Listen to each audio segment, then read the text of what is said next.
All right, welcome to the Prospect Podcast. It's very hard to match our intro to like keep the level. I feel like Derek that I would have to come in and start like yelling as soon as the intro comes off because it's so like hyped up, and then we How come many in and we're guys like, have we had that comment on it? They're like, "Wow, you guys are from Jersey," and it's yeah, exactly. Like it's so hyped up. I feel like I should just come in yelling. You know what I mean? When we come, like it's like a WWE entrance, right? Like, yeah, it is.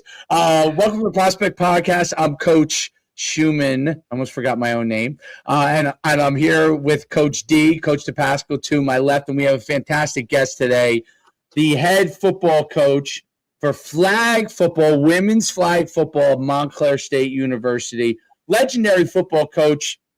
I'm not talking flag, but regular football in his own right, Coach Kelly. We're excited to talk to him about like I would say the fastest emerging thing in all of football is women's flag football, and we see it a little bit down here at the youth level where we started running a flag football program for the youth boys and girls, and we got asked if we could add girls. The very first year we did it, we got asked if we could add girls, and we did.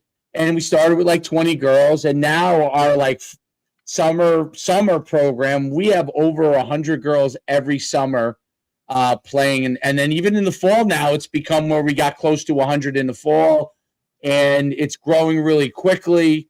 The NCAA is definitely going to start to embrace women's flag football as a whole. NFL has said that there's going to be pro leagues for both men and women in flag football. I know at the NAIA level, they have that national championship now as a actual full college varsity sport. So it's really great to see that Montclair State is really embracing it and bringing in a legendary coach like Coach Kelly to really go through all those things. Coach, it's great to have you on the podcast today to talk about this. Great to be with you both. Appreciate you having me. It's an emerging thing, but before we dive into the flag football part, just so everyone can know your background as a coach and what led you to taking over flag football. By the way, if you see me moving, my dog is hyper. I don't usually he's asleep next to me. I don't know. We gave him some sort of stimulant or something. He drank some coffee. I don't know, but he's like pulling on me. So maybe it's the holiday spirit. Maybe it's the maybe the holiday. Maybe he thinks he's getting some extra gifts. So, but yeah, talk about your whole your career, which is legendary, and what brought you to Montclair State. I appreciate. I don't know about legendary, but I know it's been lengthy. 36 years, 19 as a head football coach, and 17 as an assistant. My career as a head coach started back in Clifton. Had some very successful years from 92 to 97. Then I went back to my alma mater over in Nutley from 98 to 2004. Then I was an assistant. It was a great experience. My first trip back to Montclair State from 2005 to 2012. We had a great run there. Couple NJAC championships, a couple NCAA tournament NCAA games. Lost a tough game out in Mountain Union. I remember it was really a great experience here being at Montclair for the first time. And then I took over a program at Colwell University, the sprint program. I don't know if many people know what that is, under lightweight football. So some people know what it is. We were there. I was there for 5 years. We lost 2 championship games to Army, which were was a real great accomplishment. We had a great winning percentage in the last couple of years. And then I'd be honest with you, I saw this when you say transitioning to flag. I saw this growing in my local town of Nutley in Essex County. There was a lot, just like you said, a lot of young girls playing the game. And I was involved in our feeder. I've been involved in our feeder program in Nutley for years, since I was a head coach, prior to and afterwards, because I always like to give something back to our community. And I saw that there was a lot of girls involved. And then I was invited to a Quest Diagnostics, one of our local, actually one of our adults that was involved in our feeder program, Ethan Medley. He's the Giants community engagement coordinator. And he invited me to a flag football clinic over at the Quest Diagnostics. And I just was really knocked on my, heels as far as the quality of young ladies that were playing the game and what they were doing. It wasn't, and don't take this the wrong way, it wasn't walking into a phys ed class or a bad phys ed class. It was young ladies with a skill level and trying to play at a high level. I mean, Eli Manning was there. Not that he wasn't the deal breaker, but my point is there were some important people there trying to teach the game to young ladies who were really embracing it. And then as I saw this, I was reached out by a couple other locals here in Essex County to run some clinics. I actually ran a clinic over in New York State at St. Joe's of Brooklyn, which now has a collegiate program. And then I met with some people here, in the Northern New Jersey football circles, Benji Wimberly up in Passaic County. We talked about the emerging of flag football. And also talking to Rob Chesney, our athletic director, we talked about it. And, it still was in its infant stages. But then fast forward to last spring, we started a club program here. Probably was like March, April. They asked me to have like 6 or 7 practices with a group of girls that really didn't have in the club sports at the collegiate level, they don't have coaches per se. They started with themselves. So they asked me to come get a little more organized. I brought in a couple assistants with me, and we actually organized some practices. And then, then moving forward, I guess Montclair State and the administration decided to move it as an NCAA sport, which we're transitioning to a league. It's going to be branded by the ECAC and backed by the New York Jets. And we're going to be playing anywhere between 14 to 15 games this coming spring. So we're transitioning from a club sport into an NCAA sport. When I'm excited to lead this endeavor, and the culture and the administration, everyone here is very excited about the product to come.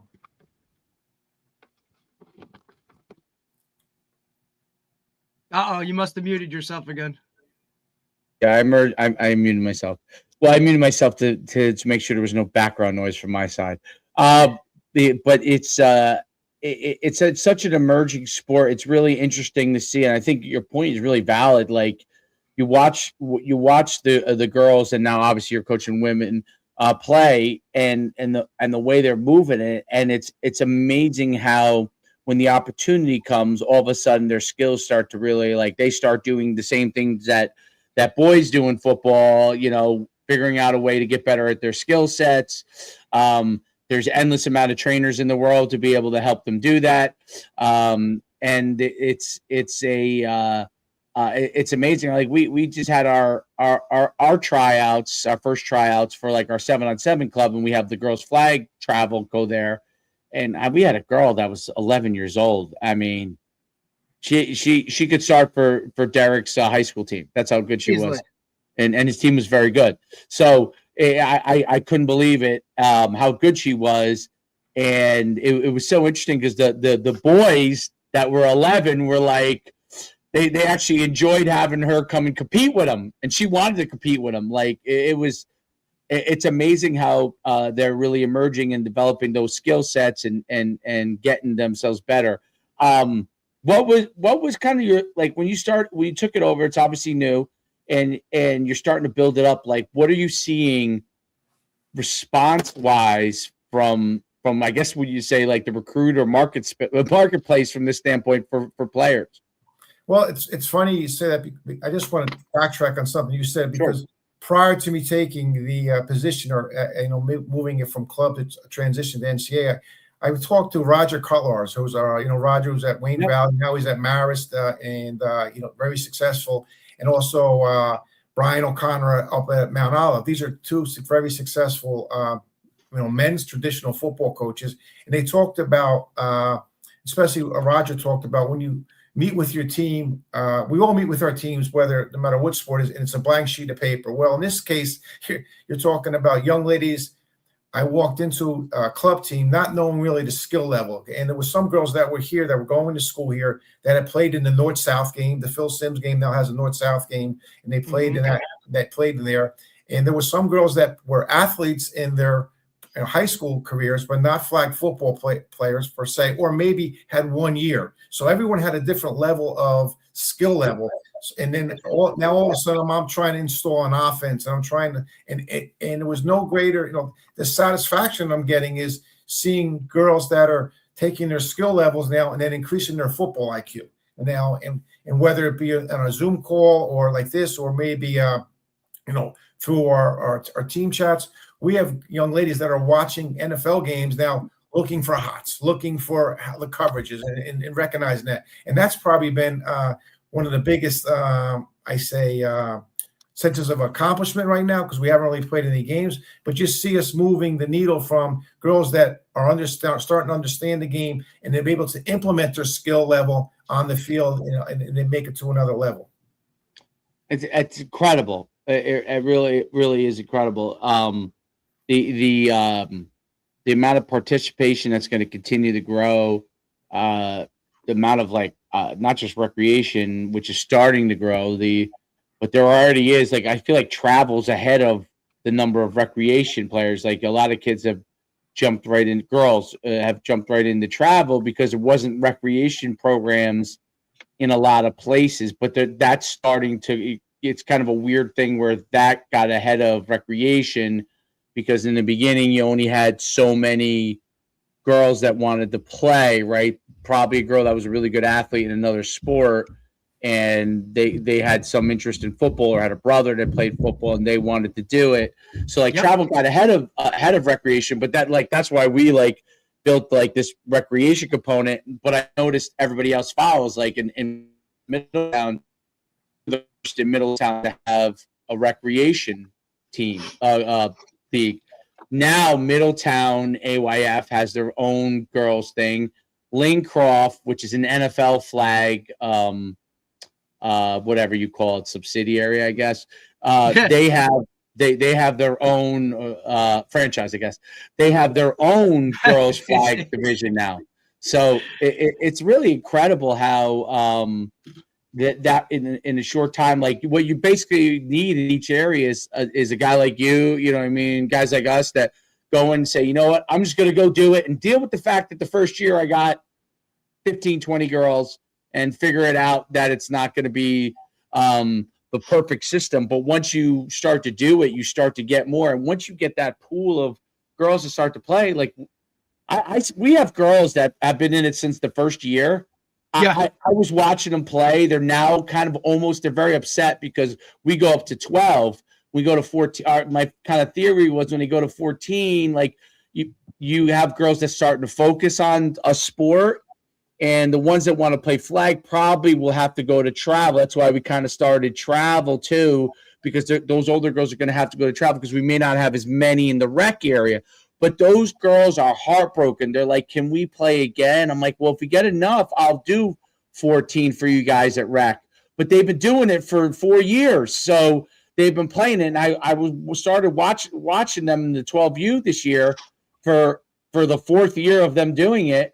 Or 4th league of them, maybe it's 3 years, 4th year, but league of them playing in it. I couldn't believe it. I remember these girls, when they first started, catch and throw, and Derek probably remembers this. Derek was running like the Maryland Eye with them, because in the beginning, a lot of girls couldn't, right? They were having a hard time pulling flags, or were having a hard time catching, and you get a girl who could run, it was strong, you get some yards. But now they're chucking it around. They're throwing. They understand everything. I couldn't believe it. I went over those girls, and they remember I'm like, I can't believe how good you guys have gotten. They're ready for high school now. At I guess they're going to be 13. At 13 years old, those girls are the majority of them are ready if they want to play in high school right now. And it's so cool to see, because a lot of girls hit puberty earlier than boys do. So at 12, 13. There might be the height that they're going to be, you know what I mean, as an adult. So they're able to do some amazing things right from the get-go once they start. I'm curious if you see this being a whole kind of development system that will be integrated with what you guys are doing at Montclair State down the line, to be able to get players to come to you guys and foster that kind of relationship. Yeah, I would definitely agree. There's so many club teams throughout the state of New Jersey. There's all girls flag. There's the Southern New Jersey flag, and they're doing they're doing a great service to these young ladies that want to play. And like you said, I've seen some towns that have just a rec program, certain grade levels. Now all of a sudden they're expanding to club teams, so now they're traveling teams. And a lot of those teams actually have been up on our campus at a certain point to use our fields. In other words, for tournaments. And I know there was even a combine this past week down in Gillette. Okay, in a couple of those different center court venues. Oh, yeah. Yeah, so a lot of different things. The growth is going to keep on growing, and all that does is give us a pool of more student athletes that possibly want to play, at the next level, want to play collegiately. And the state is doing a great job now. I know they had a meeting, I believe, last year, and I know the NJSIA is involved now as far as sanctions, as far as how they're going to roll this out, and then that also carries over to what the NCAA is doing now. It's going to become an emerging sport, so there's almost like a catapult effect where everything's going to be steamrolling going forward, where more and more players are getting involved. And then right now at the collegiate level, there's really not Division 1, 2, and 3. Like you said earlier on, there's NIA, there's NCAA teams. So what we're excited about right now in Montclair is we're going to be in the ECAC, which is going to be the largest collegiate league in the country right now, which is not, it's in its neophyte early stages, but we have 20 teams that are going to be involved. Okay. And looking at our schedule, we could play a team that's a Division 2 team, or we could play a team that's a Division 1 team. Locally, Staten Island's a very hotbed for flag football. And THT out there does a really good job. Yeah, we're playing Wagner later on in the season. That's one of our big games later on in the season. But we're excited about that because we see the growth. I think it's just a matter of time before. And Derek, you might agree because you played here, where we have every team in the NJAC possibly having a team. In other words, I would be excited about that. Right now, we're in the ECAC, but I see growth, across the board. And I think part of it, this came out, you talked earlier about the numbers of people playing. They say the viewership for the NFL Super Bowl is 48% female now. So, and I don't know there's some correlation with that. And then if you watched, and I think it was this previous Super Bowl, not last year's Super Bowl, there was actually a flag football commercial during the actual Super Bowl, if you remember that. Yep, all these things add up to the growth of the sport. But in my inner circles, the people that are coaching these sports or people that I've worked with before on the recruiting trail, whether it be here as an assistant at Montclair or as the head football coach at Colby University sprint team, and there's a carryover. All these, so there's the football that's being played in the fall. Some of the same people are really crossing over now into the flag football game and trying to bring the best in a flag football atmosphere. Yeah, coach, and you definitely hit the nail on the head with that one, because look, coaching girls flag down here in the Shore, like majority of the guys that we're coaching against are either assistants or head coaches, right? And that's the same kind of across the board. The way that the NJSIA is kind of rolling it out, I'm glad that they're being somewhat patient with it, because they want to get the foundation, like a really good, strong foundation that's in place, so that they're kind of doing it the right way. They're not rushing something out there. The state itself is especially this year, I know for us down here in the Shore, everybody's trying to match it up where rules are very similar, if not the same, right? So they're trying to make it kind of standard across the board so that next spring, 2027, when they roll it out and it's no longer considered a club sport, everybody's kind of on the same page.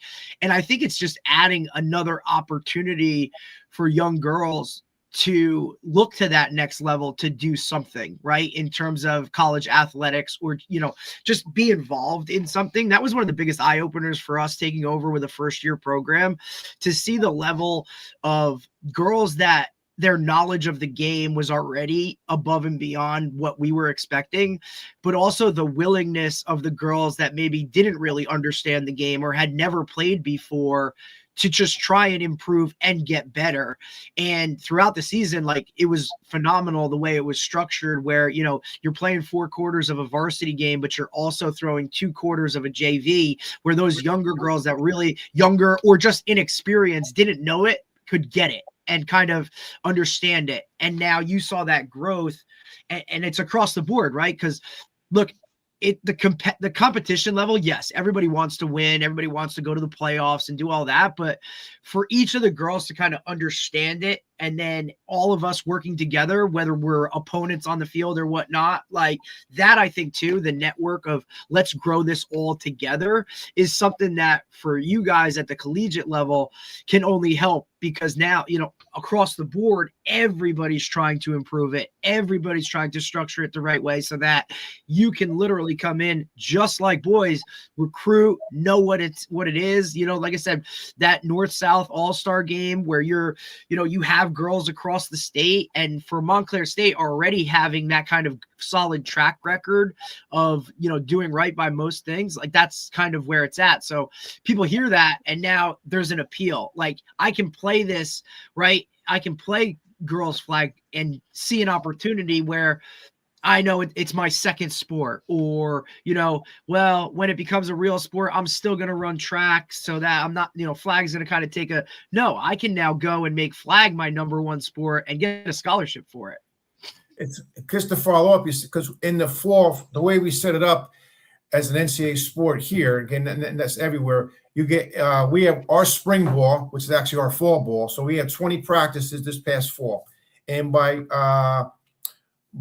NCAA rules, you're allowed to have one competition in the fall, okay, at the Division III level. Unfortunately, the teams that we tried to reach out to play, right now, my roster has 25 girls. They're just flag football players. They don't play any other sports, okay? In other words, they're just flag football players. Some, again, I told you, were new. Some were from the North-South game. Some were at different skill levels. But the teams that we reached out to carry over to your point, there was teams that couldn't field the team that we wanted to scrimmage because they were playing other sports at their universities or collegiate level, which is fine. But so we ended up having an inter-squad game. We actually filmed it. We put it on Huddle. We were able to evaluate that. But I can see, I'm curious to see going forward when the NCAA, and the collegiate and the high schools in New Jersey also get together on the same page. How many girls are just going to commit themselves just to playing flag football? In other words, because right now, I've been down to Southern Part. I've been down to Camden County, Burlington County. I've been down to the Shore Conference. I've been up here in North New Jersey. The NJIC, the Super Football Conference, they're all playing, but are they playing other sports besides? So Right. On the recruiting trail, I asked that question, and not that I deter anyone, girls, from playing other sports. I just want to know where their true passion is or what their really goal is from a flag football standpoint, which is kind of interesting to see how that's going to unfold. No doubt about it. It's go right to basketball, soccer, and lacrosse and track. Right. Those big four, go and start grabbing the superstars there. And get those girls focused on some flag football when they see those opportunities. I see it as like, especially from a standpoint with Title IX, the opportunity because football is always the hardest thing to overcome. Obviously, now I'm saying men's football, but football to overcome from a Title IX standpoint, they have to add all kinds of subsidiary sports in a lot of cases that has very low participation at the high school level. You know what I mean? And I think that always becomes very difficult. Flag football really is going to be a sport that's not going to have that issue. I don't see. No. You're going to have plenty of participation. You're going to fill whatever they decide to have as the number of roster, limits at it. You're going to be able to fill that with quality players, and you're going to be able to backfill that with high school players that are coming through. That'll be quality players. So, I hate to pick on crew, but like, how many people have crew in their high school, right? So all these Division I schools that have crew, they're literally, that's how you get like those. If you remember a few years ago, that crazy whole scandal where people were like paying to be able to get their kids to be like a roster spot person, because in some of those sports, they were really, it made some sense for universities to like let them pay them, because it was like, we need to fill this spot for Title IX because we're trying to make up for football. Flag football immediately comes probably like a 20 spot position that goes right to Title IX for women, and it allows them to have a better situation with respect to men's and women's sports overall, without having to try to figure out how we're going to get athletes from the high school level or even a transfer portal to be able to get people in there. I think that that's the beauty of flag football. It'll be just like softball or soccer, where it's going to fill right in with a huge number of people. Of course, that'll be probably 5 years from now, that'll be a whole different thing, because your recruiting will go from being one thing to all of a sudden being like a really, really large area. But I talked to Derek about this. Like, to me, it's like those 1.0 coaches that do really well in a sport. It reminds me of women's basketball, when like first there was Pat Summitt, the Louisiana Tech coach, and Vivian Stringer, and they became legends because they jumped right. They played themselves, jumped right on that opportunity, and built programs that were, for a long time, until Gino Ariema came along, were unstoppable, right? And Gino's like the 2.0, and he's still unstoppable because he's really, it's really just a second generation. It's like the equivalent of, when Newt Rockne led Notre Dame in the 1910s, right? Like, that's very new. That's allowed. He learned the forward pass, and that made Notre Dame and himself into a legend. That same thing with Pop Warner, right? Those kind of. So I think that those coaches that embrace it, programs that embrace it, have the opportunity to get a leg up, and it's amazing that Montclair State has really like jumped into the fray from that standpoint. I love it. Right. Yeah. Like, and because of not only coach's connection to the area itself, not just Essex County, but Dave, like, you understand, how the network within it works, right? So they see Coach Kelly's name on it. Like, that adds an appeal right away. There's a level of, okay, this is going to be done right. Montclair State adds another level of it, right? Like, they have their own reputation that adds to it. So you're just adding two positive. And then geographically, the area, right? Like, we're talking girls flag has been pretty established up there for a while now, where you're dealing with a lot of high level teams, players across the board. It's kind of, hotbed is a cliche word in a way, but you're seeing some really, really good players coming out of that area with the reputation of Montclair State, where, hey, I want to go be a teacher and a coach. Like, why would you not do that with an in-state type of tuition situation and be able to play, a sport that's up and coming, and stay at home where mom and dad can come and see you, or just that type of appeal to it itself, and Coach referenced it. Like, he wants, like, hopefully most of the NJAC schools can get on it. Coach, can you kind of talk about some of the other schools within the area that are that are also doing this? Like, I know we talked a little bit, but what other programs, in the, kind of tri-state area are also doing girls flag on this level? Right. So just in the ECAC, there's ECAC, which is the governing body of this 20-team league. Now it's new. There's also some independent teams. There's the Atlantic East. There's a Skyline Conference. Locally, Derek and Coach Shu, you have Kane, you have Centenary, okay, up here in northern Jersey. You have Stack, St. Thomas Aquinas across the New Jersey, New York border. You have Mercy and Dobbs Ferry. You have Eastern down in Philadelphia, they had a very successful oh my God, boys, unbelievable. Listen, I had a player that visited there, and he's all about it. I mean, a beautiful campus. Like, they're doing the right thing there too, at Boys Ed, but that adds an appeal too. Right. Then you have in New York, you have St. Joe's of Brooklyn. Then you have the CACC. Okay, obviously I came from Caldwell University from the sprint team. They're starting a program now, Caldwell, in that whole league. I believe. Caldwell, we talked to Coach. Okay, Caldwell, Holy Family, I believe Chestnut Hill. Like, there's going to be 4 or 5 teams from that league that are going to be involved. It just keeps on blossoming. And then I'll get emails from teams, Allegheny, Albright, okay, Elmira, Sacred Heart sent us an email. They want to get a competition with us this spring. So you can see, but you're seeing not only the demographic, but the size of the schools at Wagner, okay, the size of the schools. Okay. It's just a matter of time now. We don't think Rutgers is going to have this. I would think that, and I know they have a club team right now, but when are they going to take this step to NCAA? Then you look at Monmouth down by you guys, Monmouth University, obviously, I think I can see it happen. It's just a matter of time, I think.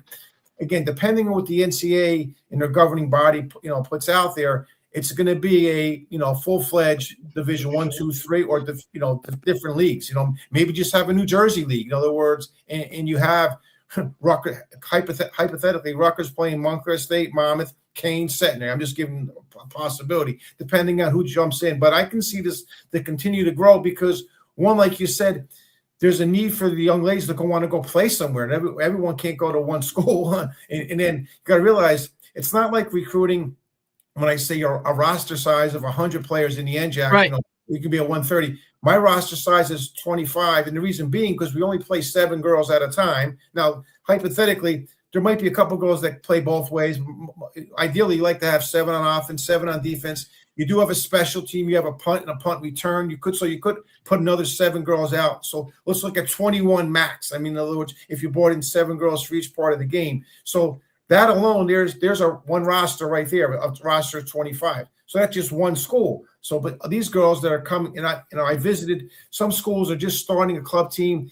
And one guy from a local school in North Bergen County, he had a 60 girls come to a tryout. 60 girls, like Coach Shu said, 60 girls. I mean, he knows he can't keep 60 girls. Even if he keeps 20, there's 40 girls that still want to play the sport. So in other words, this is going to keep on evolving. And listen, I know that Montclair we're at the the forefront right now, and I hope that we can continue to be leaders in the sport. At the same point, I hope the sport continues to grow. Like you said, like it's the people that I've talked to, whether they be a high school coach or a collegiate coach, they're all about growing the sport. It's not, and we all have egos, and I say this, as coaches, we talk about wins and losses, but right now that's not what the sport's all about. It's about growing the sport.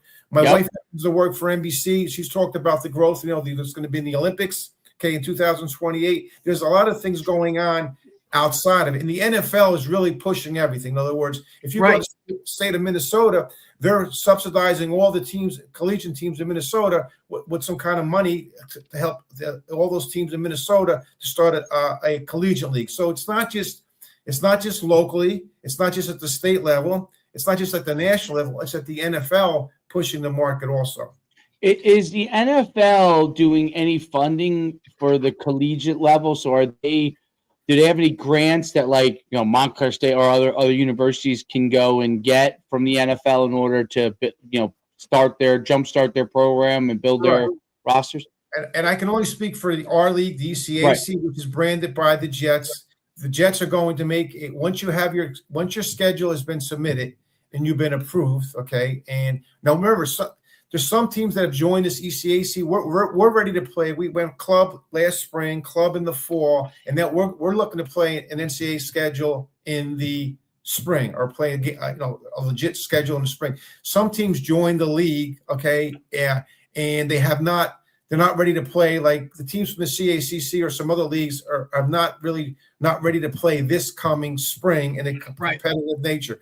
But to answer your question, yes, depending on what league you're in, you're going to have some type of grant money coming from a particular NFL team that you're assigned to. And I know that when I went down and watched Immaculata down in Philadelphia, was the Atlantic East. It was Immaculata, Newman, Marymount from Virginia, and Centenary. They're in the Atlantic East. That was all from the Philadelphia Eagles. They were putting some financial backing. So to answer your question, depending on where you are demographically and the size of your league, just like they did with the high schools. A lot of high schools in New Jersey were backed by, the NFL were backed by the Jets. So there's going to be a fallout as far as where you are located, as far as what team is going to particularly back you. And I understand there's a big push down in Florida. It's been going on for years with Tampa, and Miami, and Jacksonville pushing a lot of their money to the growth of the sport.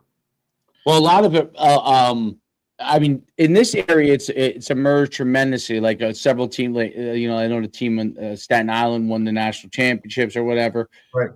And it's boomed, especially at the elite level. Some of those teams are really good. In Florida and Texas and California, I mean, there's not just a few elite teams. There's like a zillion of them. You know what I mean? And which is really amazing.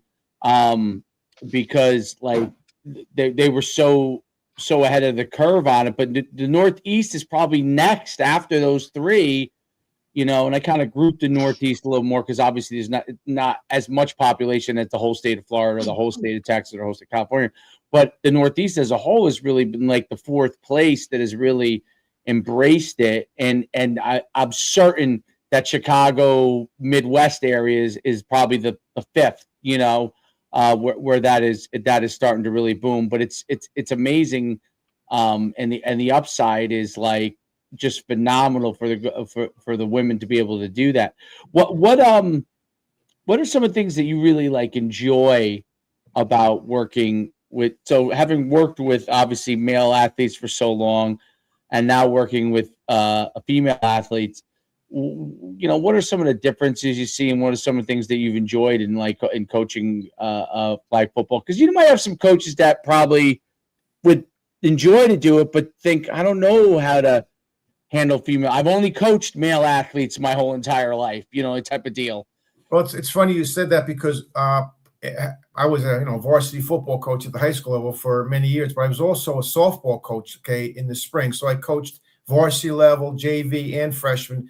And I say this, that I felt comfortable coaching young ladies and understanding that. But taking it back to the football field, the enjoyment is, like I touched on earlier. There's different levels of understanding the game, and when you see them go from point A to point B to point C, whether you put in an offensive formation or put in motion, and I'm a big shift guy, and I'm shifting, and you see them understand that, and to see them accomplish something, and actually want more. In other words, they want more. Yes. We're in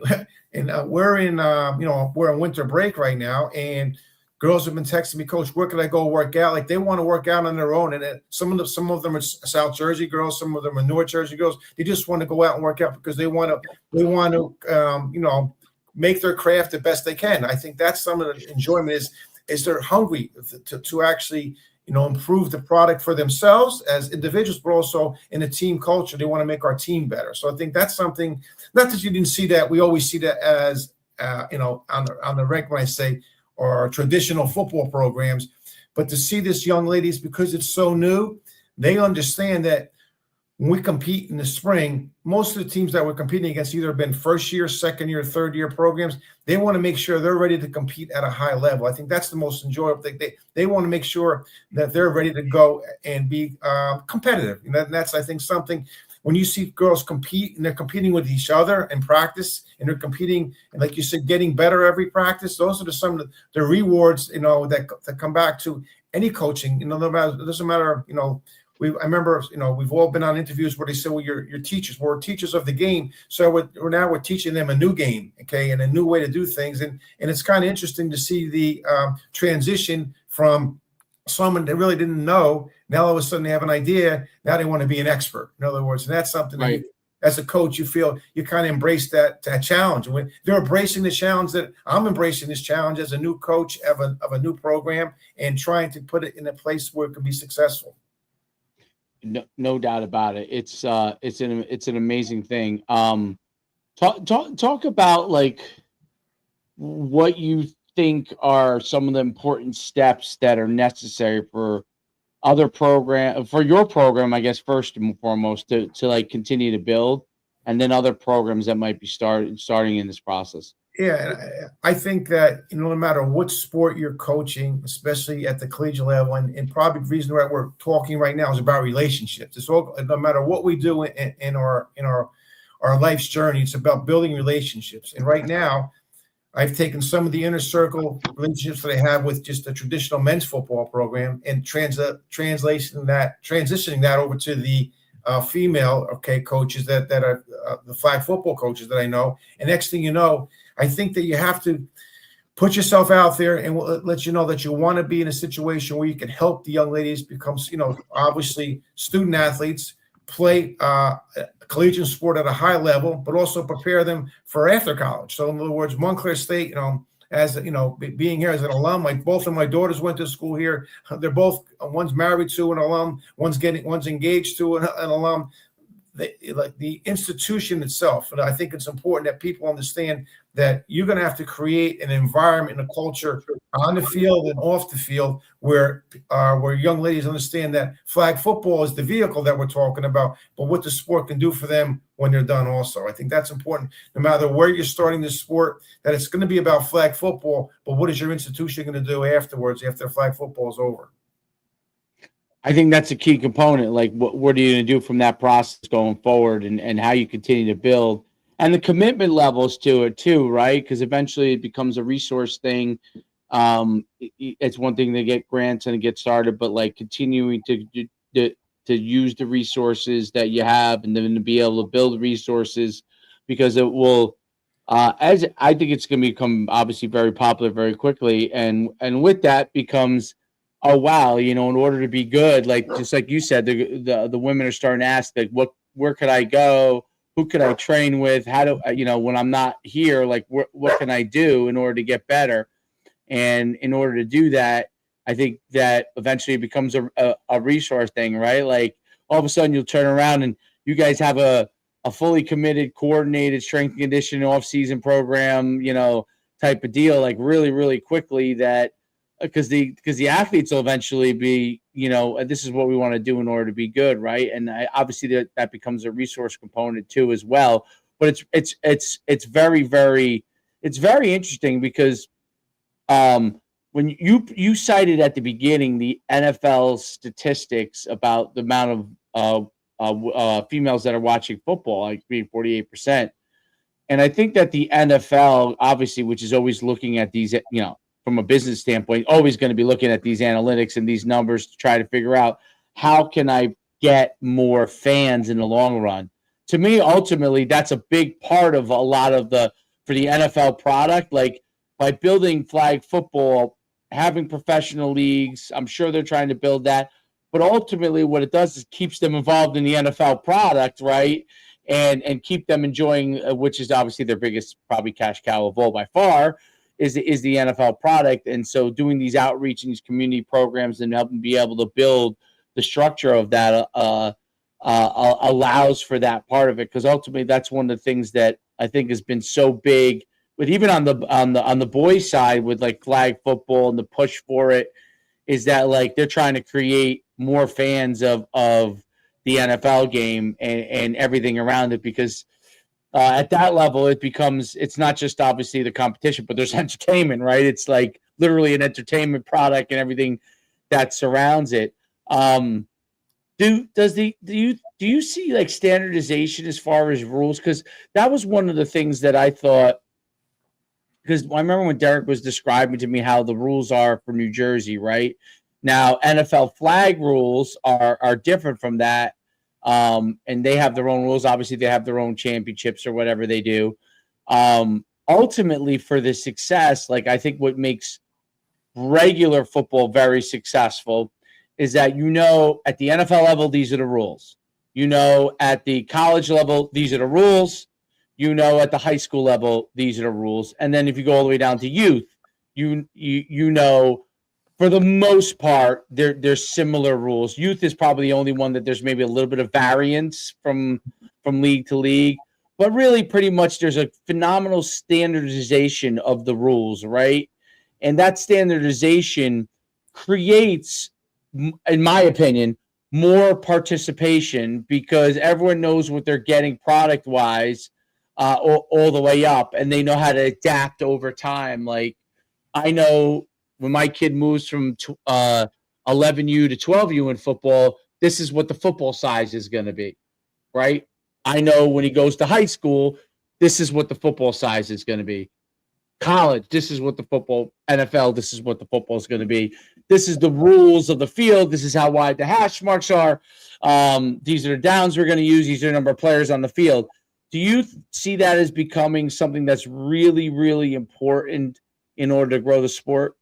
Yeah, 100%. And I actually, in our fall ball, I brought in an official to talk about rules interpretation. Even in his presentation, he gave his interpretation of the rules, and he said, but these are subject to change. In other words, right. I think for this to happen, for let's use New Jersey alone. New Jersey, if I go recruit New Jersey, I went and watched many games during club last year in May, and I saw the Northern New Jersey playing, and I saw the Southern New Jersey playing. Then I went to New York State, which is over. I went to Tappan Zee, right over New York State borderline, all playing by a little bit different set of rules with timing, with how they were interpreting blocking, all those things. So I even talked to our our commissioner of the ECAC, and I also talked to I don't know if you know Mark Batar. He's one of the signers. Oh yeah, Mark. Yeah, absolutely. I talked to him. He my games back in the day when he was a young guy. Yeah, yeah. Again, he's the ACC replay official now. You know, he's been busy this week with the CFPs, the College Football Playoff. But to answer your question, we talk about a product, and we talk about a good product. For that to happen, for us to have a sustained product and a product that's being played at an elite level, you're going to have the rules at the high school level, in the collegiate level, whether it be NIA or NCAA, no matter what level team you are, to be on the same page. I think that's very important. I think, and I'm looking for a rules book from our federation, from the ECAC, so I can actually do an interpretation meeting with our players. Because even I've talked to our players that played at some very good schools, Wayne Valley being one of them, okay, locally, PCTI being another one, and just talk about what the rules were when they played. Not that they were different, but how were they interpreted? In other words, I think that's going to be very important for the growth of this sport and also the safety of this sport. In other words, yeah, absolutely. That's the most important thing. We're talking about rules and realizing that they say this is a non-contact sport. And one of the conversations I had with someone from an NFL team, they said, because think about this. Yeah, there's a difference between a 14-year-old girl going as fast as they can, or a 21-year-old young lady going. So worried about the safety of the rules, okay, making the game better for the game, and also make sure that everyone's on the same page. Good point. That's a phenomenal explanation, and I think that it's so important. Like rules, people don't realize how important that standardization is, because it does create. Like I feel like it has to be like, these are the things that are the standard. You can vary your rules league to league within this small component. You know, we don't care if you vary, but there has to be a large set of standardization that happens at each level, and so people know that that progress. And you know who to recruit. Like, so Derek knows who to recruit for his high school team, right? Like, does he need more speed? Does he need a person more skilled? How you play the game dictates a lot of. Do I need a bigger, stronger girl? Do I need a taller girl? Like, what kind of athlete do I need to play this sport well? Does my quarterback need to move? Does my quarterback not need to be able to move? You know, right. Can they just sling it? Like, and that's why I brought up the NFL rules. Like the NFL flag rules, like when we play in our leagues and some of these other leagues, the QB can run a certain amount of times, right? Well, the NFL flag league that we play in the spring, you can't run the quarterback, right? The quarterback cannot take off, right? So that's like, wow, okay, so that's very different. But they could blitz you as much as they want. So they've got to be able to move, but they can't take off down the field. So it's almost like, I need a guy who could sling it, get rid of it quick, and is quick. Doesn't have to be fast, but has to be quick to just quickly escape and scramble, right? So, but they don't need to be able to run down the field and score touchdowns. Whereas in Derek's league, right, the quarterback can run, right? So you want, yes, you could get a pure runner that could really be very effective and could do some passing, right?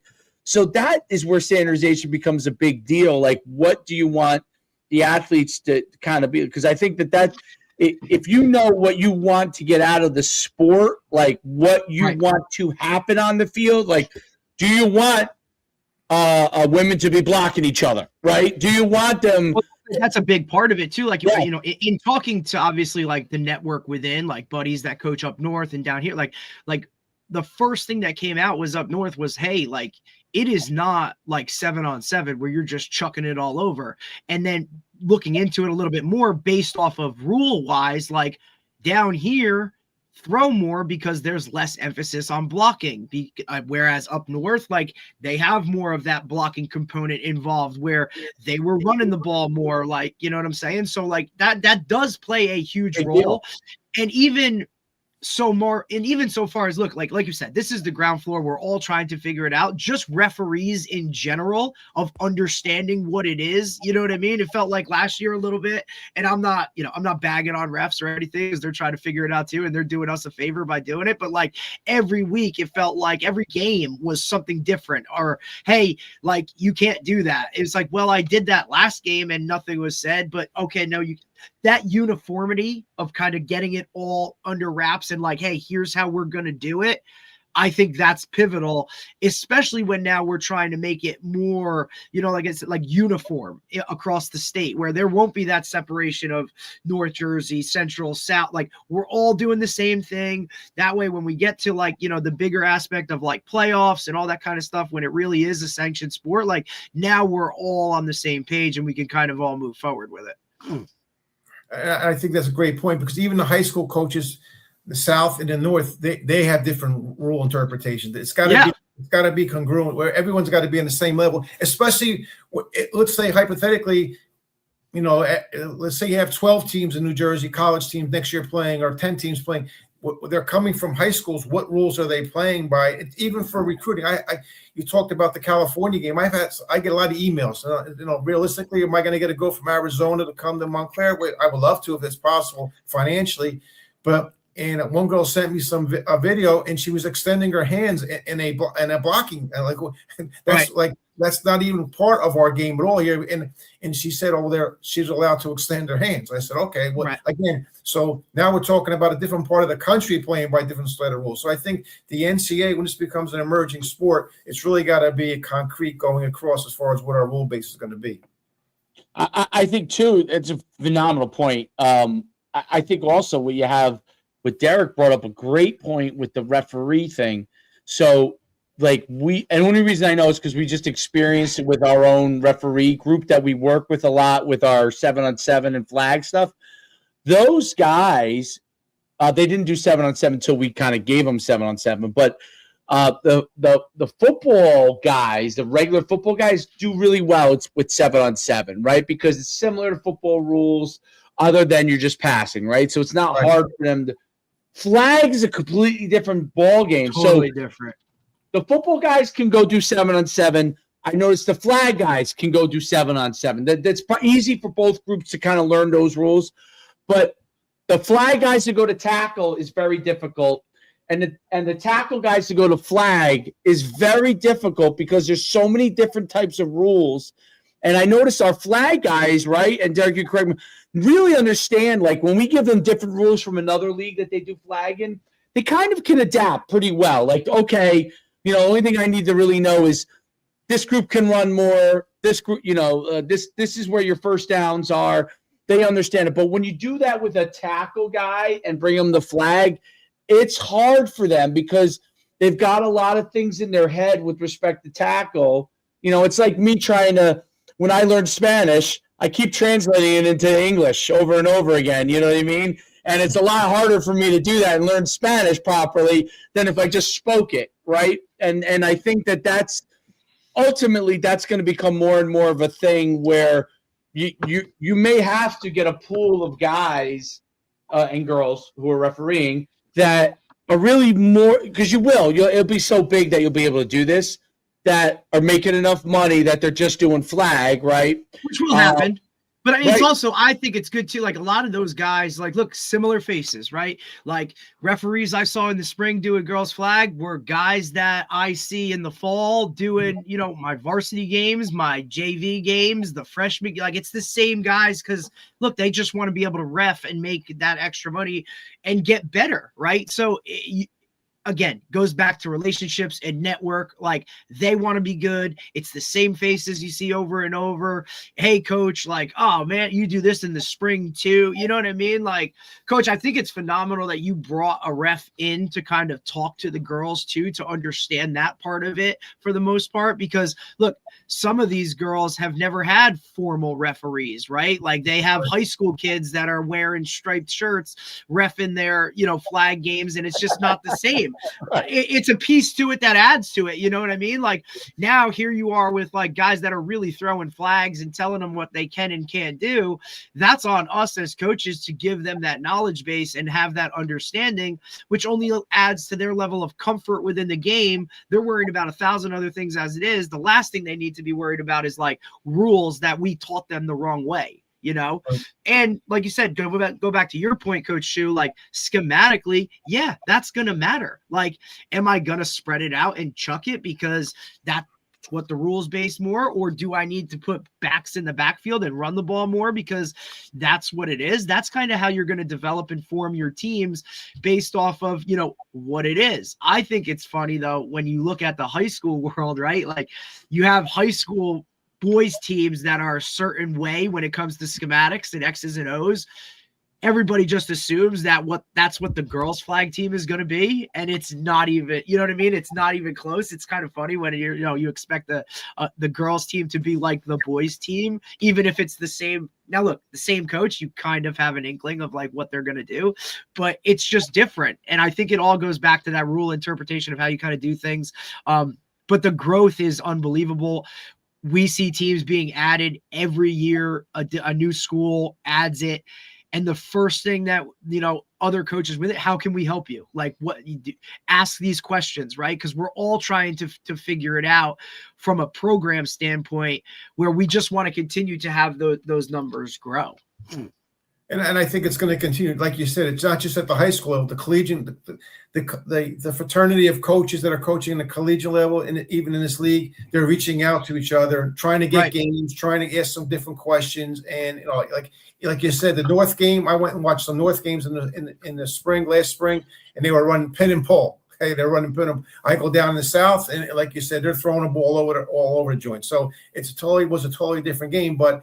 Again, what are the rules going to be so that we can interpret, we can make sure we're running pin and pull the correct way? Are we blocking the way you're supposed to be blocking? That's important going forward. Right. There's no doubt about it. I think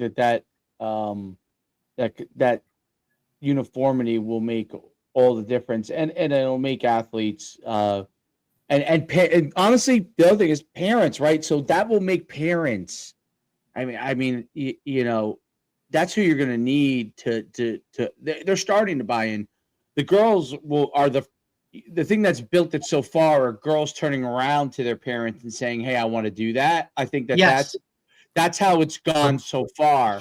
But that's probably your better athletes, you know what I mean? Or they have an older brother of like, hey, I want to do what he's done. Or they've just been like they've been dragged to the field every night for practice as a youth thing with the brother. And they're, well, why can't I do this? Or, hey, like I play catch with my brother in the backyard every day, right? Like, why can't, like, I'm better than that kid that's out there. And I saw that this year, like within it, like there's a lot of kids, like siblings or just girls that like, cheerleaders that were around the game and they're like, look, I don't need to be over here anymore. Like I'd rather go out here and pull flags and do that. And I think the parents, that's where the rules part becomes a big deal for the parents, I think. Well, it goes back to, I think, safety too. Correct. Right? They want them to be healthy. They want them to understand. What is my daughter playing? Right. Correct. What is she? Absolutely. Is this game like it? Because in their head they got to translate, right? Is this game like soccer? Is this game like lacrosse? Is it more like basketball? What is it regular football, which obviously the vast majority of parents are going to shy away from, right? Unless they have a really like strong physical daughter, they're going to shy away from initially, right? And so that's also where the rules, the parents going and turn around and saying, you know, if my daughter wants to be a flag football player full time, I'm cool with it. And because one of the things that we did notice is, at least I did notice this. I don't know if they're going, but the girls who are like a lot of our superstar standouts in the other sports they play already. So meaning athletes. They were great basketball, like at the young level. They're the best basketball player. They're the best lacrosse player. They're the best soccer player. And they're so competitive sports-wise, they see flag football and they're like, I want to do it. what we want to get is obviously those girls are slam dunks, right? I mean, there's no doubt.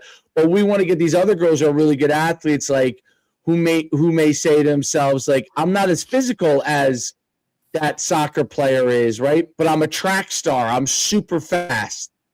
And I want them to be confident enough to go out for flag football and say, hey, you know what? Maybe you're when you go play receiver, it's not what you think. Like, you're not going to get lit up. You know what I mean? Come out for it. It's not. Then they learn, and then they get comfortable with the level. There is some level of physicality that's going to be involved, but they get comfortable with it. And I think to get parents to buy into that kind of thing, I think ultimately will really launch it into a whole nother world, because to me, flag football, boys and girls, is very different than tackle football. And I think, I've seen this in the tackle side of it at the youth level now, where sometimes it translates, meaning, I'm talking about the boys side. There are flag football players that go right over to tackle. Phenomenal. Sometimes there are guys that are flag football players that, because of the physicality of tackle, like, they're like, I don't know, like, I'm a great soccer athlete, and I'm great at flag football because I'm that kind of athlete. I'm that side. I like a level of physicality, but not an excessive level of physicality, right? So I've seen kids that are great soccer players be great in flag football, and you think, wow, but dude who's playing flag football that's a tackle football player is good at flag football, comes over to tackle, the kid's a stone cold killer, right? So it's there's translation, and it relates, but not in all circumstances. And I think that's what's important too, to me, to differentiate. The word football connotates a certain thing to people, and that flag football is football. They utilize a football, but it's not the same exact game. Like, to me, it's a conglomeration of basketball, soccer, football, lacrosse, all in one. You know what I mean? That's what flag football to me is. It's not football, tackle football, which, I need those big old boys to come down and push some people around and knock people off the ball. Like, that's going to be a part of that game no matter what you do, unless the NFL just says, hey, we're going to put flags. Which I don't know. Which they've already done with the Pro Bowl. Which maybe they will do anyway. I don't know. But do you kind of agree with that? Do you disagree with that? No, I agree. It is two different games. In other words, it's a flag football is a collegiate sport, and it's not traditional football. In other words, but there are components, like you said, and you hit the nail on the head. There's a big component with basketball as far as shielding. In other words, setting what you would call a pick or a type of block. It was more like a basketball pick. Even if you were picking, and going back to Derrick's point about the rule interpretation, the official came in, he made a great point. If you have a blitzer coming off the edge, okay, your job as the back is to get to that point first before the blitzer gets there. The blitzer has to go around you now rather than going through you.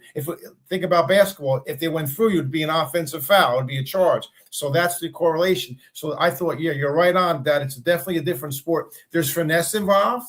There's athleticism. There is some physicality as far as going after something, knowing an angle and stuff like that. But as far as the physicality of traditional football, absolutely not. But in other words, scheme-wise, depending on what you're running, I've gone to games with people running the mesh concept. Yeah.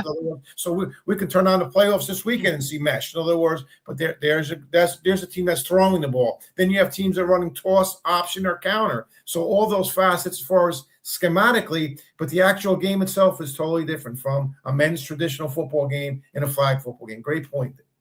Yeah, there's no doubt. Like, I've run schemes that are like basketball schemes with my flag football team, where I'm running guys off and to create a space for a guy, a little bit more like I would with basketball, meaning they're not going that far down the field to do this. Where on a pass, because your linemen aren't as much involved, so I could do some of that kind of stuff. Whereas if there was 5 linemen there, like, I wouldn't be dropping a guy over the ball a yard and running the guy off and coming around, right? So It's really, really cool. So it's a combination of those kind of things. And I think that is the appeal that is the greatest appeal, in my opinion, to flag football. Flat out, it's fun. Like, there's no kid that goes and plays, no matter how much the competition is. And it's one of the only sports that I've watched, even though, with younger kids it's different, but in high school kids too, from a competitive standpoint, where you get in the championship game, at the end they might cry if they lose or something like that. But for the most part, even if you ask them if they lost, like, you could go ask a kid as he's coming off the field, did you have a great time? I'm telling you, they're going to it is like 9 out of 10 times they're saying they had a great time. Whereas if you played a tackle game and you got beat up, like, there might be some kids walking up the field and say that wasn't fun. I hate saying it because I live for football, because that's the world I live in, as far as like that I enjoy, that my mind goes to. But I see it just when I ask kids that are going off, and I'll look at a score. Kid had a great time, smiling, right? I'm looking at the score and I'm like, oh my God, it was 40-12. They lost. This kid's walking off with a smile and a happy, because it's a different game. There's a different component to it. And that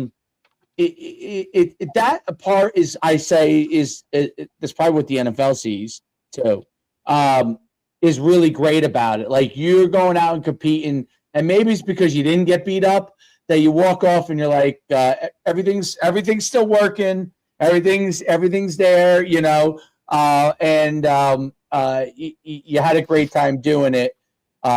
So I think that's really interesting. It's a fascinating, really, really fascinating. And I think on the women's side, it to me is another way to lift up women, to give them an opportunity to feel really great about themselves, in sport, and it gives another avenue for them that is different, because that is another spot that makes up that Title IX thing, that they have a great time playing it. It's another avenue for them. It's another avenue for them to feel great about themselves. Where obviously throughout time, boys have had that avenue forever, and now this is another avenue that creates that.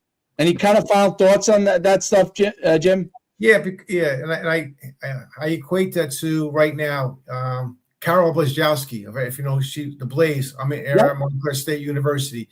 I've had this story with her. When she played in high school, when she went to play, she started a girls' team at Cranford High School. Okay, from what the story has been told. Okay, and obviously her career here, she played at Montclair. They played UCLA, and I believe they were in the Final Four. She was on the Pan American team, the Olympic team. She was a WNBA GM. That's going to be a story evolving out of flag football, whether it be here or somewhere else. I'm hoping it's here, because I want to lead it that way. My point that's where the game is going. In other words, there's going to be great stories that are going to come out of the game of flag football. There was a starting point, but it's going to keep on evolving to follow up. Today, this has been great, because I think the people out there have to realize that what you're seeing now in flag football, you didn't see 2 years ago, and 2 years from now, you're not going to see this. You're going to see something else keep on growing. And it's not only in the States, United States, internationally, talking to the Jets and the Giants personnel, they've been all over the world. And the difference is they play 5-on-5s instead of 7s internationally. But it's a game that's evolving throughout the entire world, which is fantastic. No doubt. It has a tremendous opportunity to be a really well-run global sport. There's no doubt. It just has the components of that. And you could find that's the thing. You could find athletes that can play that, right? You could find plenty of body types that can play that, and the athleticism. And like I said, because soccer's so big around the world, to me, it's very easy, and basketball is so big around the world, it's easy to talk to them about this, internationally. You show them what flag football is, and their mind can go to similarities to basketball, similarities to soccer. Mm-hmm. Okay, it's just different in this area and that area. I'm using my, basketball, you use your hands. Obviously, soccer, you use your feet. Flag football, you're using both, right? So, and that's a big component of it. And I love this conversation. I think we're going to need to have more and more of these kind of conversations. But it's love been that. really great having you on. I would love to have you come up in the spring, obviously, to watch one of our games, and later on, hopefully when the weather breaks a little bit warmer, depending when you come up and watch some of our games, then we can obviously, revisit where we were and where we're going in the future of the sport. I appreciate, You know what I like to do, Jim?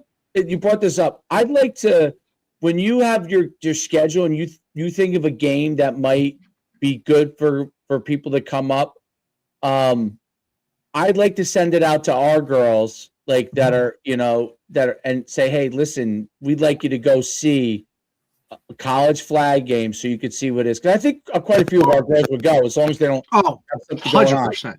right? I think boys would go. Yeah, absolutely, absolutely. And send them out to them. Like, I mean, I have two parents in my head right now that are always involved with our stuff. That immediately they get that email that they'll want to do it, right? So to send their daughters to go and watch it. But yeah, like send us that schedule, because I'll put that out to them and say, hey, listen, this would be a great night for all you girls to be able to go down there and watch college flag football. Because once you visualize that, right, and the high school part is very important. But I always thought, and I'm sure Derek did, the first time I saw a college game, like I was like, that's what I want to do. Like, That's what I want to play. Like, not just TV, but when I walked in there and I heard the crowd roaring, although my crowd in college was a lot smaller than the crowd that I went to, but that crowd was roaring, and I said, yeah, I want to be in the middle of that. Like, that's something I want to be in the middle of. I want to be out there and people are cheering me or booing me. I wanted that, right? And I think girls will see that and say, I want that. I'm all in. That sounds great. Let's put that on the calendar. I'm all in with that. That's fantastic. No doubt.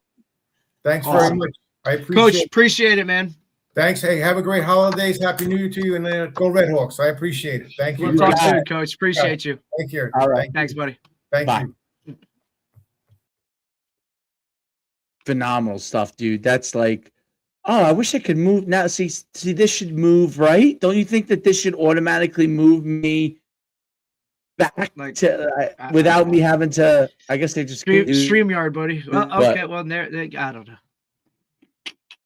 I had to do that, but yeah, I should okay, he disappears. Boom, move us to a new look. That's professional. No, that's how it should be. Look, I've learned that I don't.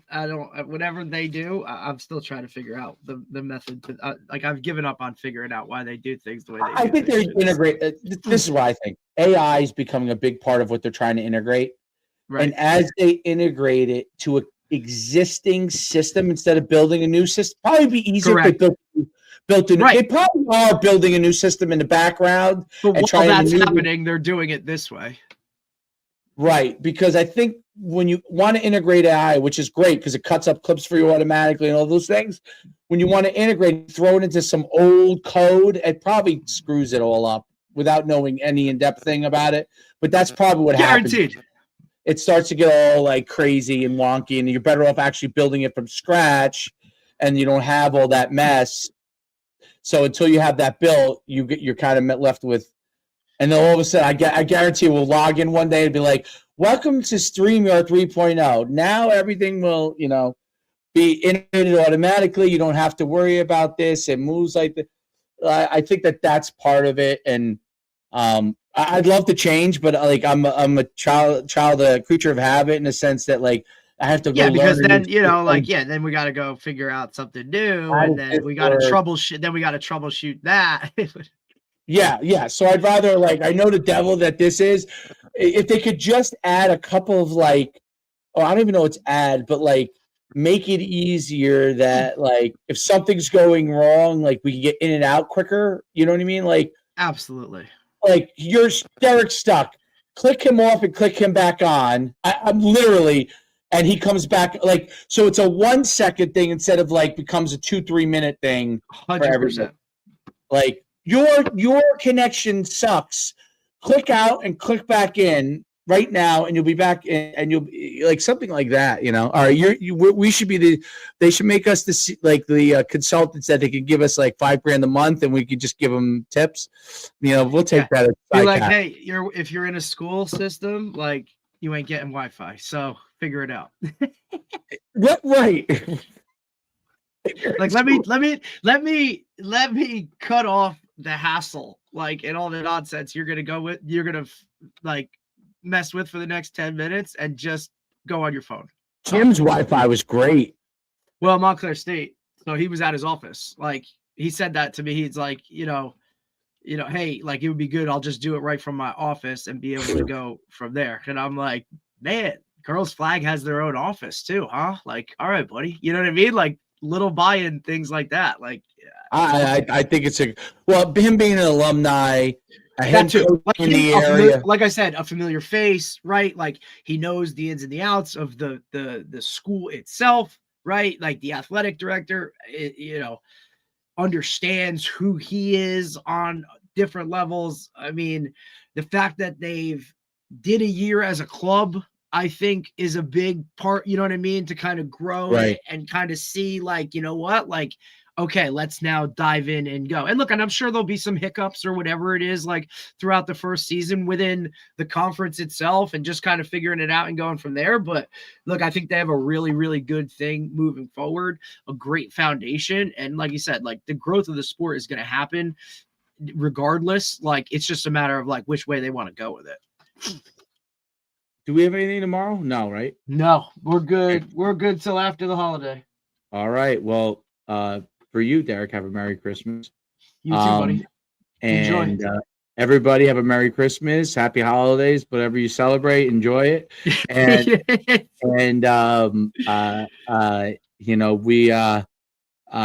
we appreciate everybody watching the show and the guests, actually, most importantly, right? It's been awesome.